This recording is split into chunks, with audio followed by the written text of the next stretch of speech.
Your brain is literally wired to hate the habits you need.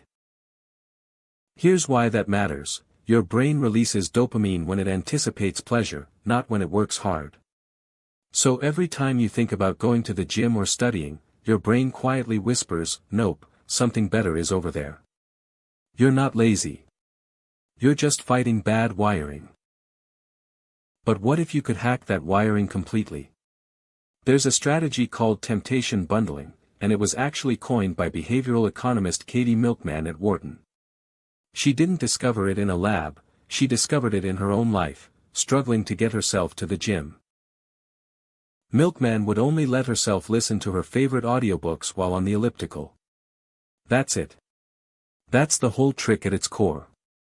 But what happened next was wild. She started genuinely looking forward to working out, not tolerating it, not forcing it. Actually craving it. Here's the science behind why it works. Your brain has two systems: one chases immediate rewards, one plans for the future. They're basically in a constant fistfight.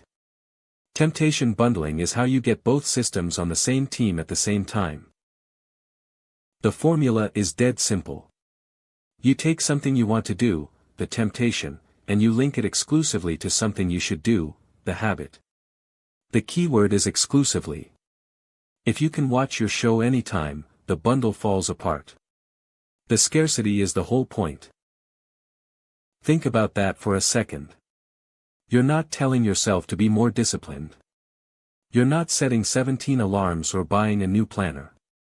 You're just changing the conditions around the behavior, and that changes the behavior itself without a single drop of willpower. Milkman actually ran a formal study. She gave participants iPods loaded with addictive audiobooks and told them they could only listen at the gym. Gym attendance jumped by 51%. 51.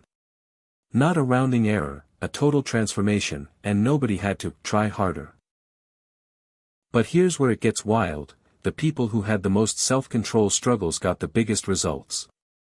Not the disciplined people. The ones who were worst at habit building benefited the most from bundling. Which completely flips the narrative about who this strategy is for. So how do you actually build your own bundle? Step 1. Write down your guilty pleasures. Not vague ones. Specific ones. Your favorite podcast, a reality show you're embarrassed about, your third coffee of the day, scrolling TikTok, whatever lights your brain up.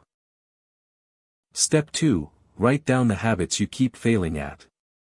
The ones you start on Monday and abandon by Wednesday. Exercise, journaling, studying, meal prepping, whatever keeps ghosting you. You need both lists before you can match them up properly. Now you play matchmaker. But there are rules. The temptation has to be genuinely exciting to you, not just mildly nice. And the habit needs to be something you can actually do while enjoying the temptation. Nobody's journaling and watching Netflix at the same time. Intentionality matters here. Here's a real-world example stack. Only listen to true crime podcasts while cleaning. Only watch your favorite YouTube channels while folding laundry. Only drink your fancy expensive coffee while doing your morning planning session. Small pairings, but they completely rewire how your brain files those experiences in memory.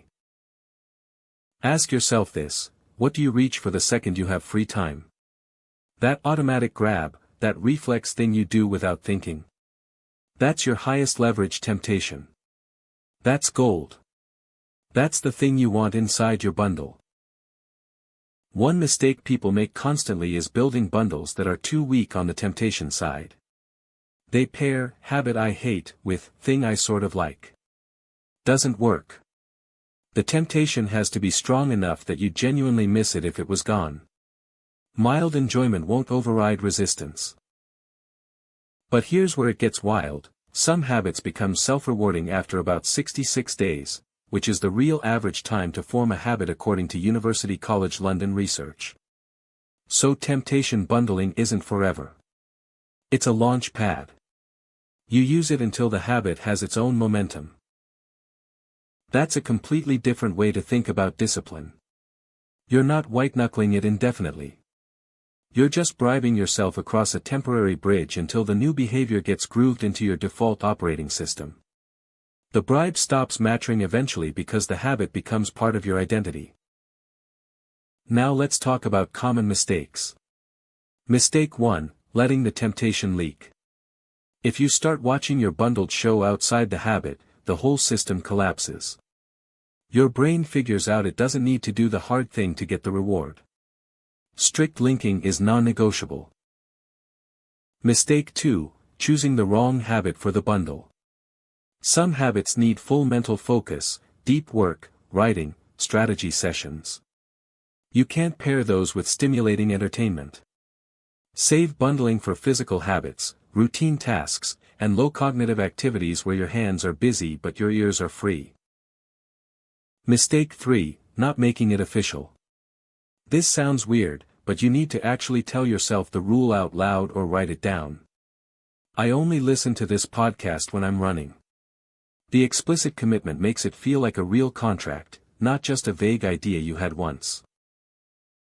Here's a stat that should completely change how you see this. Studies show people overestimate how much they'll enjoy virtuous activities and underestimate how much they'll enjoy combining pleasure with them. Basically, we think pairing fun with work will ruin the fun. It actually enhances both. What about habits that happen at a desk? Totally valid question. Instead of audio, try a different kind of reward. Only check social media after completing one focused work block. Only order from your favorite restaurant on days you hit your writing quota. Delayed bundling still works when simultaneous bundling isn't practical. You can also bundle socially. Only allow yourself to catch up with your favorite friend while on your evening walk.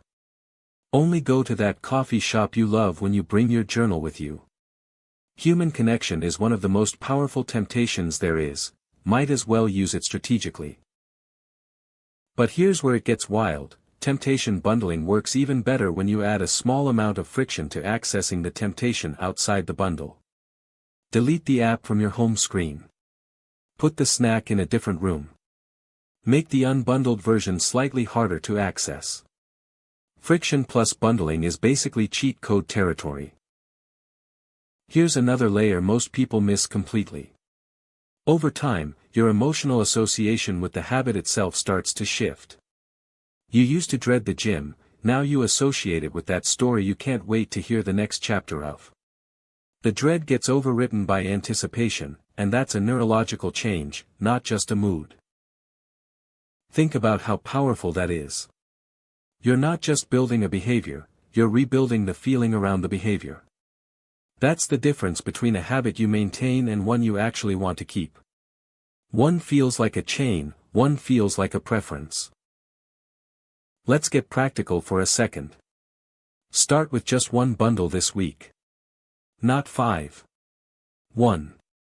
Pick your most stubborn habit and your most irresistible temptation, lock them together, and protect the link like it's a rule you can never break. One successful bundle teaches your brain the game faster than 5 sloppy ones. Track it for 2 weeks minimum. Not with a complicated system, just a simple yes or no each day. Did you honor the bundle? That's all you're measuring. Consistency data tells you whether the pairing is working or whether you need to swap out the temptation for something that actually hits harder. And when it works, when you find yourself genuinely looking forward to your hardest habit, that's not luck. That's neuroscience. That's you understanding how motivation actually operates instead of just muscling through on empty promises you made to yourself at midnight on a Sunday.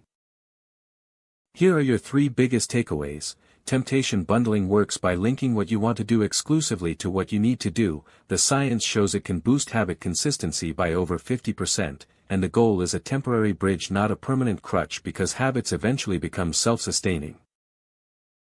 What's the one habit you keep abandoning, and what guilty pleasure could you bundle it with starting tomorrow? Drop it in the comments because I genuinely want to see what combinations people come up with.